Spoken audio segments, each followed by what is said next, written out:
I'm Cheryl Camp, and my husband and I, David, and I together have been teaching Bible class for 30 plus years. Possibly starting when my daughter Kelsey was 3, and she was really shy, didn't want to go to Bible class, and I just didn't want that kind of angst to be associated with Bible class, so I stayed and I helped wash toys and I got to know the teachers.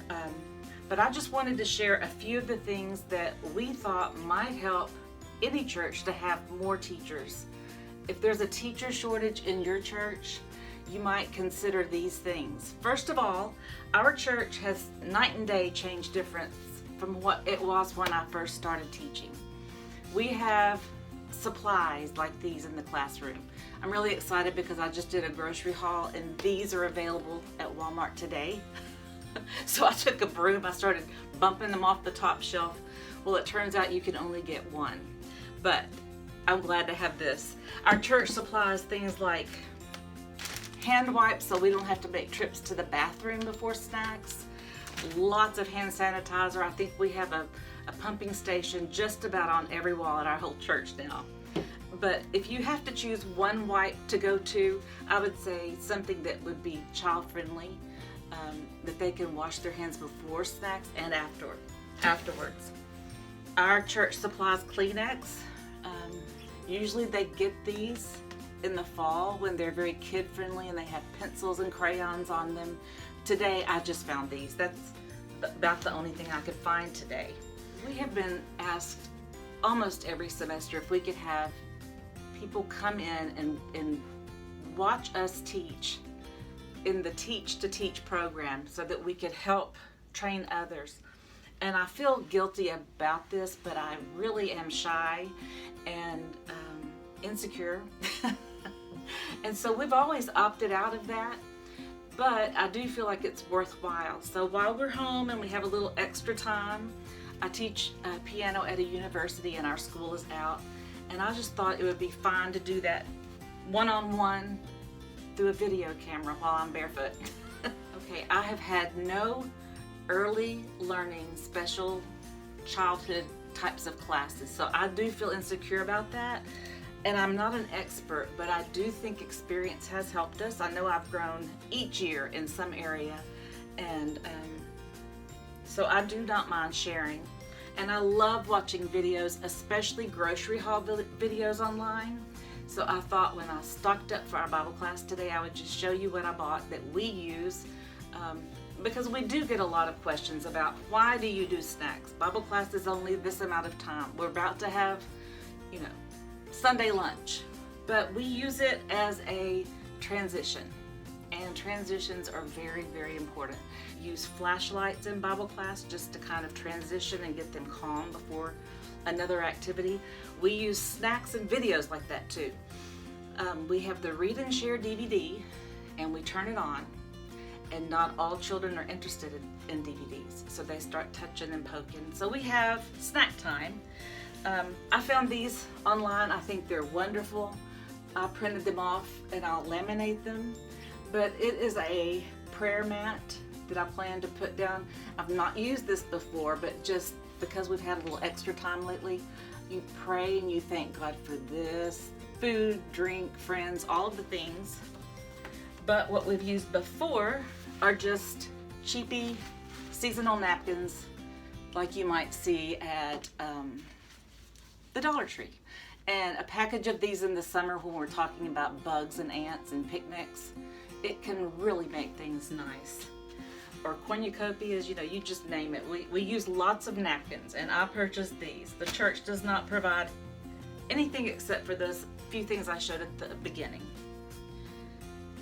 It seems like our church has always had a little bit of a teacher shortage, but lately we've had such amazing support that I think we're not going to have that much trouble. However, after the whole pandemic and COVID, if we're having fewer per classroom, we may need more teachers. So if this encourages you to give it a shot, try teaching the age you love, I think you would benefit from it as well as the children. And teachers are always needed, whether it's just to give a short break in the summer to the other teachers, whatever you're able to do. I want to encourage you to try to do that. We use Dixie cups a whole lot. They're the perfect size, and we double cup the drink, whether we're using bottled water like we do 99% of the time. Each child gets 2 of these so they're not flimsy and they don't tip over. Also, we put all of our snacks, we scoop them with these and we put them at the child's table. I imagine we'll be using gloves from now on. But these are magical. We, above all else, consider Allergies to be supreme. So if your child has wheat, nut, gluten, any of those, we have a grandchild who has an EpiPen and we get it, we understand. So the whole classroom will be dictated by that year's allergies. And that's just the way it's going to be. We don't want anybody to feel like they're missing out. So the whole class adapts to that allergy. And I've learned so much about the allergy process in the past few years that I think it would benefit any teacher just to have a Pinterest board of gluten-free snacks or a Pinterest board of anything, or just take notes and say, this is what I'm going to stick with that works for my egg allergy year or my peanut allergy. Okay, I'm very comfortable with my husband helping teach. He knows what he's in charge of. I know what I'm in charge of. He does attendance, he does pouring the water. And the best thing he ever came up with, I think, with Bible class is some rules, some guidelines. We go to the table, around the table with the trash can, and he makes this noise when each child puts the trash into the trash can. Gobble, gobble, gobble, gobble. So all of the students know him as Mr. Gobble Gobble. And I don't know when that started, but it works. He'll tell the children, no, you can't take half of a cup of Goldfish Crackers home. We only eat them here. And that's the incentive for them to finish up with snack time, clean up before the next task. So never underestimate the amazing power of marshmallows. It doesn't take a lot, but these can be little sheets that you have a pipe cleaner and guide from one side of the table to the next, or one side of the napkin to the next. I love this as a snack.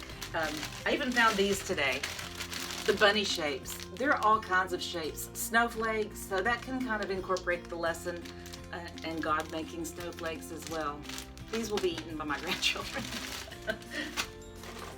So these Goldfish Crackers are what we give, I would say 80% of the time. It's just right. Just like in Cradle Roll, they hand out Cheerios. We stick with these most every single Bible class. Some of the children are not comfortable with that. They don't want to eat it, but we still put it in front of them and let them get used to it. And most of the time, by the end of the year, they don't mind having a taste. But our preschool coordinator sometimes will put like a gallon box of these in our classroom, and it surprises me how we go through so many. It's just the Dixie cup size of this. Cereals. This Kick cereal I use for manna. I've used it for a lot of things, but I'm just thinking this year we switched to the berry flavored Kicks. This was good for this year. Our whole class was pretty much mandated by the gluten wheat allergy. So we switched to this for this year. The only other type of cereal I've ever bought to supplement our Goldfish Crackers, we might switch over to Trix because they are fruit shaped. You can see that I might use those for the Garden of Eden. I might use it for the fruits of the Spirit. But yeah, that's just a random type thing, in that a lot of them do go to waste. But I sometimes do buy that as well as Kicks. And gummies, that's the last one of the categories of snacks that I usually pull out. These are fruit shaped. I might do this or the Trix in one year, just depending on what I find. My daughter is definitely doing more organic things, and so I have also looked for many other types of options in the organic products. Excuse me. And you see how these would work just as well as most everything else. A little bit more expensive, and no, I don't want any of the mamas to help pay for any of this. I think if we use it, we know how much we'll use, and we know the quantity to buy. So that was most of my grocery haul. People ask me a lot, why do you serve snacks? And if we're just going to have Sunday lunch, why would you feed them food?